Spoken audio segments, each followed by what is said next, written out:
Undefined term.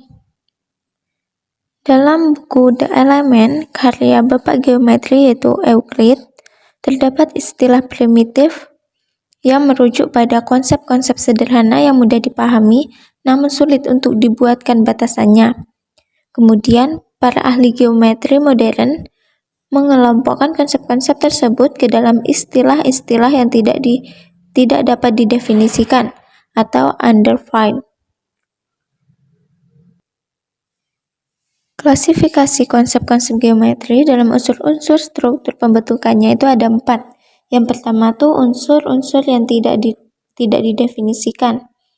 Unsur yang tidak didefinisikan ini adalah konsep yang sulit untuk dibulatkan definisinya. Yang kedua, unsur-unsur yang didefinisikan.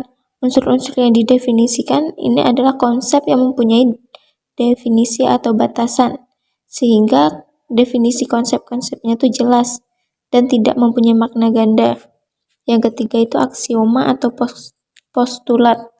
Aksioma atau postulat itu adalah anggapan dasar yang kebenarannya itu sudah disepakati tanpa harus dibuktikan. Yang keempat ada teorema, dalil atau rumus. Teorema atau dalil atau rumus adalah anggapan yang harus dibuktikan dulu kebenarannya. Pada kali ini, yang akan saya bahas adalah mengenai unsur-unsur yang tak terdefinisi. Nah, unsur-unsur yang tak terdefinisi ini ada titik, garis, dan bidang. Titik itu adalah konsep abstrak yang tidak berwujud atau tidak berbentuk. Dia tidak mempunyai ukuran ataupun berat, panjang, lebar, maupun tinggi. Untuk melukiskan atau menggambarkan titik diperlukan sebuah simbol, yaitu biasanya menggunakan nokta yang diberi nama. Nah, namanya ini pada umumnya dia menggunakan huruf kapital. Seperti contohnya ini, titik ini diberi nama titik A, sehingga bisa disebut titik A. Contoh lainnya, ini kita buat ini sebagai titik B. Nah, ini kita sebut sebagai titik B. Yang selanjutnya adalah garis. Garis adalah ide atau gagasan abstrak yang bentuknya lurus, memanjang kedua arah, tidak terbatas atau tidak bertitik akhir, dan tidak tebal. Nah, garis juga bisa disebut sebagai kumpulan atau himpunan titik-titik yang berderet. Contohnya itu titik-titik yang berderet. Nah, ini bisa disebut sebagai garis. Contohnya yang lain adalah seperti gambar berikut. Ini adalah titik R dan ini adalah titik S. Nah, kedua titik ini dihubungkan sehingga menjadi garis G. Nah, garis ini bisa disebut sebagai garis RS atau garis G. Yang selanjutnya yaitu bidang. Bidang diartikan sebagai permukaan yang rata, meluas ke segala arah dan tidak terbatas dan tidak memiliki tebar. Bidang juga bisa dikatakan sebagai himpunan garis-garis. Jadi bidang itu adalah himpunan garis-garis. Contohnya ini adalah misalnya ini garis K, ini garis L, ini garis M, ini garis N. Nah, bidang ini juga bisa disebut sebagai bidang K, L, M, N.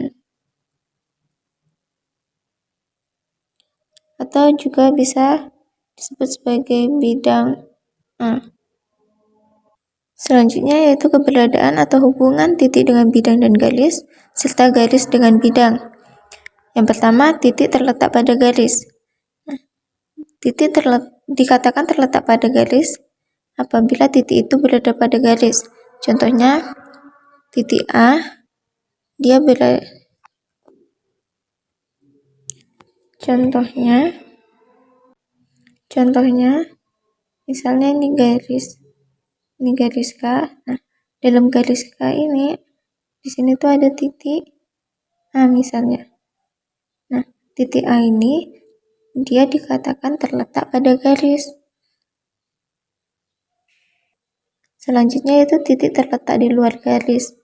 Nah, misalnya ini tadi kan garis K, di sini ada titik. Nah, titik ini dia terletak di luar garis karena dia tidak menyinggung garis. Nah, titik B ini berarti di luar garis. Kemudian titik terletak pada bidang. Ini misalnya ini bidang A. Nah, titik terletak pada bidang tuh contohnya ini. Nah, titik ini misalnya titik C. Nah, titik C ini dia terletak di dalam bidang. Selanjutnya titik terletak di luar bidang. Nah, titik terletak di luar bidang ini selanjutnya yaitu garis terletak pada bidang. Nah, misalkan bidang A nih, ada garis. Nah, ini berarti garisnya terletak pada bidang A. Kemudian garis terletak di luar bidang. Nah, garis ini dia terletak di luar bidang. Kemudian garis yang menembus bidang. Misalnya garis ini, dan dia menembus bidang nih sampai bawah. Nah, garis ini berarti dia menembus bidang. Di sini ada sedikit tambahan yaitu mengenai sudut. Sudut adalah daerah hasil perpotongan antara dua buah garis. Titik potongnya disebut titik sudut. Nah, contohnya, dia garis, ini garis. Ini misalnya garis A, ini garis B. Nah, perpotongan ini disebut sebagai titik sudut. Nah, sudut itu ada 3 jenis. Yang pertama itu sudut lancip. Nah, sudut lancip itu besarnya itu antara 0 derajat sampai 90 derajat.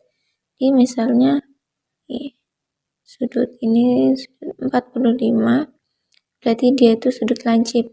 Atau ada juga sudut 70. Nah, dia juga sudut lancip. Yang kedua itu sudut tumpul. Sudut tumpul itu besarnya antara 90 sampai 180. Contohnya sudut 100. Nah, dia sudut tumpul. Atau dia itu sudut 150 derajat. Nah, itu dia sudut tumpul. Nah, yang ketiga itu sudut siku-siku. Sudut siku-siku dia itu besarnya tepat 90 derajat. Tidak lebih dan tidak kurang. Jadi contoh sudut siku-siku itu cuma satu. Seperti ini dia siku-siku 90 derajat.